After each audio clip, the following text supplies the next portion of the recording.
பார்ட்னரோட current feeling towards you, current energy and feeling இந்த வாரத்திற்கு எப்படி இருக்கும் அப்படின்னு நம்ம பார்க்கலாம். இது வந்து ஒரு ப்ராப்பரான ரீடிங்கா நம்ம பார்க்கலாம். இது ரெசனேட் ஆகிறவங்க மட்டும் பாருங்க, ரெசனேட் ஆகலைன்னா பார்க்க வேண்டாம். இந்த வாரத்திற்கான உங்க பார்ட்னரோட எனர்ஜி எப்படி இருக்குதுன்னு நம்ம செக் பண்ண போறோம். இது வந்து ஒரு காமான பிளேஸ்ல நீங்க இருங்க, காமான எனர்ஜியை செட்டில் டவுன் பண்ணிட்டு பாருங்க, கண்டிப்பா ரெசனேட் ஆகும். ஸோ இது வந்து ஒரு ப்ராப்பரான சேனலைஸ்டு ரீடிங்காக தான் நம்ம போட்டுட்டு இருக்கோம். உங்க பார்ட்னர் நேம் அண்ட் உங்க நேமை கமெண்ட் செக்ஷன்ல கமெண்ட் பண்ணிட்டு இந்த ரீடிங்கை கண்டினியூ பண்ணுங்க. இது ஒரு கலெக்டிவ் ரீடிங் தான். ஸோ உங்க பார்ட்னரோட ஃபீலிங்ஸ் இப்போ எப்படி இருக்கு அப்படின்னு பார்க்கலாம். இந்த வாரம் ஸ்டார்டிங்ல அவங்களுக்கு எப்படி இருக்கு அப்படின்னு நம்ம பார்த்து செக் பண்ணிக்கலாம். ஸோ அந்த பர்சனோட எனர்ஜியோட கனெக்ட் ஆகி நம்மளுக்கு வந்திருக்க கார்ட்ஸ் என்ன இருக்கு அப்படின்னு செக் பண்ணுவோம். ஸோ இதுல பாத்தீங்கன்னா எல்லாமே மைனர் கார்ட்ஸ் தான், ஒரே ஒரு மேஜர் கார்ட்ஸ் இருக்கு. அதுவும் பாத்தீங்கன்னா நம்மளுக்கு ஜட்மெண்ட் கார்டு வந்திருக்கு. ஸோ உங்க பார்ட்னரோட மனநிலையில ஏதோ ஒரு புது குழப்பங்கள் உருவாகி இருக்கும்.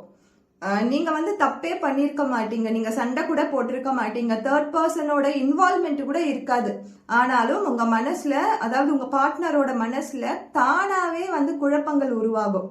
அவங்களே வந்து குழப்பத்தை உருவாக்கிப்பாங்க. ஒரு டவுட் வர்றது, ஒரு குழப்ப நிலையிலேயே இருக்கிறது, எது இருந்தாலும் வெளிப்படையா பேசிட்டோம்னா நம்மளுக்கு அந்த பிரச்சனையில இருந்து வெளியில வர்றதுக்கான சொல்யூஷனை பார்க்கலாம். ஆனா உங்க பார்ட்னர் என்ன பண்ணுவாங்க, எதுவுமே தெளிவா பேசவும் மாட்டாங்க, எதுவுமே வந்து ஹிண்ட் கூட கொடுக்க மாட்டாங்க. ஒரு மாதிரி குழப்ப நிலையிலேயே தான் இருக்கும். அதனாலதான் இப்போ அந்த கேப் உருவாகி இருக்கும். இது வந்து ஒரு விதமான ஒரு அவங்களுக்கே இருக்கக்கூடிய ஒரு மாயையா இருக்கும். இது மாயை சொல்லும் போது அதுக்கு அர்த்தமே இருக்காது, அந்த கோபத்துக்கும் அர்த்தம் இருக்காது, அவங்க பேசாம இருக்கிறதுக்குமே அர்த்தம் இருக்காது. ஏன்னா இது தேர்ட் பர்சனால வரக்கூடிய ஒரு உணர்வும் கிடையாது. ஸோ அவங்களுக்கே தெளிவற்ற நிலையில இருப்பாங்க இந்த வாரம். ஸோ இப்போ கரண்ட் எனர்ஜில அவங்களுக்கு இமோஷன் வைஸ்ல பாத்தீங்கன்னா நிறைய குழப்பங்கள் இருக்கும். எதை சூஸ் பண்றது, இதை நம்ம போய் பேசலாமா, இந்த ரிலேஷன்ஷிப்பை கண்டினியூ பண்ணலாமா, இல்லைன்னா வேற எங்கன்னா போலாமா, வேற வேலையை பார்த்துட்டு வேற இடத்துக்கு மூவ் ஆன் ஆகிடலாமா, அப்படின்லாம் யோசனைகள் பலவிதமாக இருக்கும். ஸோ கொஞ்சம் குழப்பங்கள் நிறைந்த ஒரு பர்சனா தான் இருக்காங்க இந்த பர்டிகுலர் நம்ம ரீடிங் பார்த்துட்டு இருக்கும் போது. ஸோ இந்த பர்சன் பாத்தீங்கன்னா அவங்களுடைய எனர்ஜியை வந்து ரொம்ப டாமினேஷனா வச்சுப்பாங்க. அவ்வளவு சீக்கிரமா நீங்க ஏதாவது போய் சொன்னீங்கன்னா அதை வந்து கேட்கிற பர்சனா இருக்க மாட்டாங்க. ஸோ எனர்ஜி வைஸ்ல பாத்தீங்கன்னா அவங்களே நினைச்சுப்பாங்க, இவங்களுக்கு எல்லாம் தெரியும், நான் எல்லாம் தெரிஞ்ச மேதாவின்னு சொல்லுவாங்க பாருங்க, அந்த மாதிரி எல்லாம் தெரியும், எனக்கு யாரும் அட்வைஸ் எல்லாம் பண்ண தேவையில்லை, எனக்கு எல்லாமே எனக்கே தெரியும் அப்படின்ற ஒரு தாட்லயே இருப்பாங்க. யார் பேச்சும் கேட்காத ஒரு மனநிலையில தான் இந்த வாரமும் இருப்பாங்க அவங்க. ஸோ அடுத்ததா அவங்க உங்க மேல ஒரு ஃபீலிங்ஸ்ல இருக்காங்களா, உங்க மேல அவங்களுக்கு உணர்வுகள் இருக்குமா, உங்களை பத்தி நினைப்பாங்களா, உங்களை பத்தியான தாட்ஸ் அவங்களுக்கு இந்த வாரம் வருமா அப்படின்னு நம்ம பார்க்கலாம். உங்களை பத்தியான தாட்ஸ் அவங்க மனசுக்குள்ள இருக்கா, உங்களை பத்தி இல்லைன்னா அவங்க என்ன நினைப்பாங்க அப்படின்னு நம்ம பார்த்து தெரிஞ்சுக்கலாம். ஸோ உங்களை பத்தியான தாட்ஸ் அவங்க மனசுக்குள்ள வருமா, அப்படி வந்துச்சுன்னா எதை பத்தி அவங்க நினைப்பாங்க அப்படின்னு நம்ம பார்க்கலாம். ஸோ இதில் பார்த்தீங்கன்னா ஒரு ஹீலிங்கான ஒரு கார்டு இருக்கு. நிறைய மேஜர் கார்ட்ஸ், மைனர் கார்ட்ஸ் நிறைய இருக்கு. மேஜர் கார்ட்ஸ் பார்த்தீங்கன்னா ஹீலிங் ஸ்டார் கார்ட்ஸ் மட்டும்தான் இருக்கு. ஸோ உங்க ரெண்டு பேருக்கும் இடையே நீங்க ரெண்டு பேருமே பிரைவேட்டா பேசிக்கிட்ட உங்க ரெண்டு பேருக்குமே இருக்கிற காமனான மெமரிஸ் அவங்களுக்கு வந்துட்டே இருக்கும். காமனா ரெண்டு பேருமே ஷேர் பண்ணிக்கிட்ட விஷயங்கள் அவங்க நினைவுக்கு கட்டாயம் வரும். உங்களை பத்தி நினைக்கும் பொழுதெல்லாம் அவங்களுக்கு தோன்ற ஒரு விஷயம் என்னன்னா, ரொம்ப இன்னசென்ட்டான ஒரு பர்சன் இவங்கன்னு நினைக்குவாங்க. ரொம்ப எது சொன்னாலும் நம்புறாங்க அப்படின்னு நினைப்பாங்க. இவங்க கிட்ட நம்ம எது வேணாலும் ஷேர் பண்ணலாம் அப்படின்னு நினைப்பாங்க. அதனாலதான் வந்து அவங்க வந்து உங்களை ஏமாத்தவும் செஞ்சிருப்பாங்க. நீங்க ரொம்ப இன்னசென்ட்டான எனர்ஜி அப்படின்னு நினைச்சிட்டு இருக்காங்க.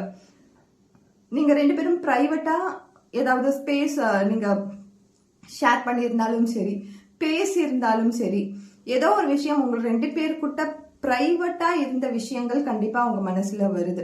ஸோ அந்த தாட்ஸ் கண்டிப்பா இருக்கு. ஒரு சில நேரங்கள்ல அவங்க வந்து இந்த இமோஷன்ஸை பேலன்ஸ் பண்ணிட்டே இருக்காங்க. ஆனா ஒரு சில நேரங்கள்ல அவங்களுக்கே அறியாம உங்களை நினைக்கும் பொழுது ஒரு கோப உணர்வும் ஒரு ஒரு அழுகையும் சேர்ந்த இமோஷன்ஸ் கண்டிப்பா இருக்கு. ஸோ இதுல வந்து பாத்தீங்கன்னா எப்பயுமே அந்த பர்சன் கோவமாவே இருக்காங்களா என் மேல, இல்லை ஏமாத்தி சீட் பண்ணிட்டு போனதால அவங்க கோப உணர்வுலயே இருக்காங்களா, ஏன் என்கிட்ட இப்ப பேசாம இருக்காங்க, ஏன் இப்போ இந்த சைலண்ட் இருக்கு, இப்படிலாம் நினைச்சீங்கன்னா அந்த பர்சனுக்கு ரெண்டு இமோஷனல் இருக்கு. ரெண்டுமே வந்து மிக்ஸ்ட் இமோஷன்ஸா தான் இருக்கு. கோபமும் வருது உங்களை பத்தி நினைக்கும் பொழுது, அழுகையும் வருது. ஸோ ரெண்டுமே அவங்க வந்து சஃபர் ஆயிட்டு தான் இருக்காங்க. ஸோ இந்த வாரங்கள்ல அவங்க உங்க கூட பேசுவாங்களா, அவங்க கிட்ட ஏதாவது ஒரு ஷேரிங் இருக்குமா, உங்களை பத்தி அவங்க வந்து மற்றவங்க கிட்ட பேசுவாங்களா, அல்லது காமனா உங்ககிட்டயே வந்து பேசுவாங்களா அப்படின்னு நம்ம பார்க்கலாம். இந்த வாரம் உங்களுக்கு 2 பேருக்குள்ள கன்வர்சேஷன்ஸ் எப்படி இருக்கும், கம்யூனிகேஷன்ஸ் எப்படி இருக்கும் அப்படின்னு நம்ம பார்ப்போம். ஸோ 2 பேருக்குள்ள இருக்கக்கூடிய கான்வர்சேஷன்ஸ் எப்படி இருக்க போகுது.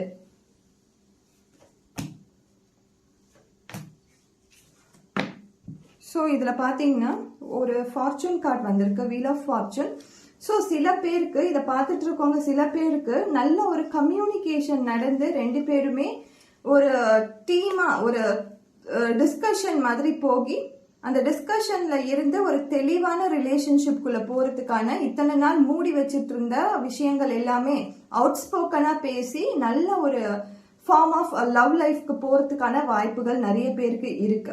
ஸோ அந்த டிஸ்கஷன் நடக்கும் பொழுது நீங்க கொஞ்சம் சட்டிலா இருந்து அவங்க என்ன சொல்ல வராங்கன்னு புரிஞ்சுக்கோங்க, அவங்க என்ன விஷயங்கள் கன்வே பண்றாங்கன்றத தெளிவோட தெரிஞ்சுக்கோங்க. ஸோ நிறைய பேருக்கு கண்டிப்பா உங்க பார்ட்னர் வந்து மத்தவங்க கிட்ட உங்களை பத்தி பேசி அந்த அந்த அவங்க இது மாதிரி சொன்னாங்க, உங்களை இந்த மாதிரி உன்னை கேட்டாங்க அப்படின்ற அந்த ஒரு மவுத் ஆஃப் வேர்ட்ஸ் வந்து வரதுக்கான வாய்ப்புகளும் இருக்கு. ஸோ இதுல டிஸ்கஷன்ஸ் கண்டிப்பா இருக்கும். நீங்க உங்க பார்ட்னரை பத்தி மத்தவங்க கிட்ட பேசுற டிஸ்கஷனாக இருக்கட்டும், அல்லது உங்க பார்ட்னர் மத்தவங்க கிட்ட உங்களை பத்தி பேசுற அந்த விஷயங்களாக இருக்கட்டும், கண்டிப்பா நீங்க எதிர்பார்க்கலாம். இந்த கம்யூனிகேஷன் கண்டிப்பா பல பேருக்கு ஒரு நல்ல டர்ன் ஆஃப் ரிலேஷன்ஷிப்க்கு போறதுக்கும், பல பேருக்கு வந்து பாத்தீங்கன்னா இந்த பர்டிகுலர் கன்வர்சேஷனே பாத்தீங்கன்னா ஒரு கோவத்தை கொடுக்கக்கூடிய கன்வர்சேஷனா மாறத்துக்கும் வாய்ப்புகள் இருக்கு. ஸோ அதனால தான் நான் முன்னாடியே சொன்னேன், நீங்க கம்யூனிகேட் பண்ணும்பொழுது கொஞ்சம் நீங்க அவேர்னஸோட பண்ணுங்க. அதை கொஞ்சம் அவேரா இருந்து அதை பண்ணும்பொழுது இந்த மாதிரி சில விஷயங்களை அவாய்ட் பண்ணலாம் நீங்க. ஸோ இந்த வாரம் கண்டிப்பாக ஒரு கம்யூனிகேஷன் இருக்கும் உங்களுக்கும் உங்க பார்ட்னருக்கும். ஸோ கரண்ட் எனர்ஜி கார்ட்ஸ்ல உங்க பார்ட்னரோட இந்த வாரத்திற்காக வரக்கூடிய தெளிவான ரீடிங் என்ன வருது அப்படின்னு நம்ம கிளியரன்ஸ்க்காக நம்ம பார்த்துடலாம். கரண்ட் எனர்ஜி அண்ட் ஃபீலிங் என்ன சொல்லுது அப்படின்னு கிளியரன்ஸ்ல நம்ம பார்த்துருவோம். உங்க பார்ட்னரோட எனர்ஜியில வரக்கூடிய கார்ட்ஸ் என்ன இருக்கு அப்படின்னு நம்ம பார்த்தோம்னா, ஸோ உங்க பார்ட்னரோட மனசுல பல பேரோட பார்ட்னரோட மனசுல கண்டிப்பா லவ் எனர்ஜி இருக்கு. ஸோ அந்த லவ் எனர்ஜி டுவர்ட்ஸ் யூ, அந்த எனர்ஜி இமோஷன்ஸ் கண்டிப்பா இருக்கு. பட் நீங்க சேஸ் பண்ணிட்டே இருக்கீங்க, அவங்க பின்னாடி போயிட்டே இருக்கீங்க. அது வந்து பிசிக்கலா பின்னாடி போய் பார்க்கறது மட்டும் கிடையாது. சோஷியல் மீடியால, சாட்ல, ஸ்டேட்டஸ் வைக்கிறதுல, ஃப்ரெண்ட்ஸ் கிட்ட பேசுறதுல, இந்த மாதிரி அவங்கள பத்தியே நீங்க மத்தவங்க கிட்ட பேசுறதாக இருக்கட்டும். இதெல்லாமே சேசிங் எல்லாத்தையும் ஸ்டாப் பண்ணிட்டு உங்களுக்கான டைமை நீங்க எடுத்துக்கோங்க, அவங்களுக்கான டைமை எடுத்துக்கோங்க. ஏன்னா ஸ்வார்ட்ஸ் அண்ட் ரோசஸ் இப்ப இருக்க சூழ்நிலை அப்படிதான் இருக்கு. கத்தி மாதிரியும் இருக்கு, ஒரு ரோஸ் கொடுத்தா எந்த அளவுக்கு ஒரு அன்பு காட்டுவாங்க, அந்த மாதிரி ரெண்டுமே மிக்ஸ்ட் இமோஷன் நம்ம ஆல்ரெடி பார்த்த மாதிரி தான் இருக்கு. பட் உங்க பர்சனோட மனசுல கண்டிப்பா நீங்க இருக்கீங்க, அந்த லவ் எனர்ஜியும் இருக்கு. பட் நீங்க என்ன பண்ணுங்க, சேசரா மட்டும் இருக்காதீங்க. அது அந்த பர்சனுக்கு வந்து ஒரு வெறுப்பு உணர்வை கொடுக்குது, ஒரு வெறுப்பான இமோஷன்ஸா அவங்க ஃபீல் பண்ணுவாங்க. ஸோ கரண்ட் ஃபீலிங்ல நம்ம செக் பண்ணியாச்சு.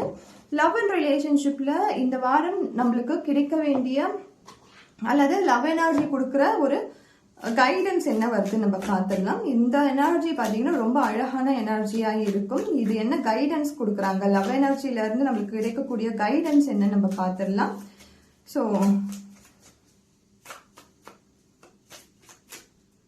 இந்த வாரத்திற்காக லவ் எனர்ஜில இருந்து வரக்கூடிய ரீடிங்ஸ் என்ன வருதுன்னு நம்ம பார்த்துருவோம். So baggage, adventure, sacrifice. So நீங்க வந்து உங்களே நீங்க சாக்ரிஃபை பண்ணிக்கணும்னு நினைக்கிறீங்க. அதாவது நான் எது வேணாலும் விட்டு கொடுத்துட்டு போவேன், என் பர்சனுக்காக நான் எது வேணாலும் பண்ணுவேன் அப்படின்னு நினைக்கிறீங்க. ஆனா நீங்க அது எல்லாமே பேகேஜா வச்சிட்டு இருக்கீங்க. அது எல்லாமே உங்களுக்கு வந்து ஒரு இமோஷனல் பேகேஜா மாறிட்டு இருக்கு. நீங்களே வந்து உங்களை வந்து யாருன்னு தெரியாத சூழ்நிலைக்கு போயிடுறீங்க. நீங்க ஹாப்பியா உணர்ந்தோ உங்களுடைய இமோஷனுக்கு வேலிட் பண்ணியோ ரொம்ப நாள் ஆச்சு. ஸோ அதை நீங்க பண்ணுங்க, மற்றவங்களுக்காக பண்ண நாட்கள்லாம் போதும். மற்றவங்களுக்காக வரத்துக்காக நீங்க எவ்வளவு சாக்ரிஃபை பண்ணியிருக்கீங்க, உங்க அழகான நாட்களை கூட அவங்களுக்காக மாத்தி அமைச்சிருப்பீங்க. ஸோ அதெல்லாம் விட்டுருங்க, நீங்க உங்களுக்காக வாழுங்க, அட்வென்ச்சரஸ். நீங்க உங்களுக்கு என்ன பிடிச்சிருக்கோ அதை பண்றதுக்கான வாய்ப்புகளை தேடுங்க. பேகேஜஸ் அவங்க வரும்போது கட்டாயம் வருவாங்க, அவங்க வந்து பேசும்போது உங்களுக்கானவங்க கண்டிப்பா இவங்க தான் அப்படின்னீங்கன்னா கண்டிப்பா இந்த பிரபஞ்சம் எப்படி இருந்தாலும் அவங்க அதை சேர்த்து வச்சிடும்.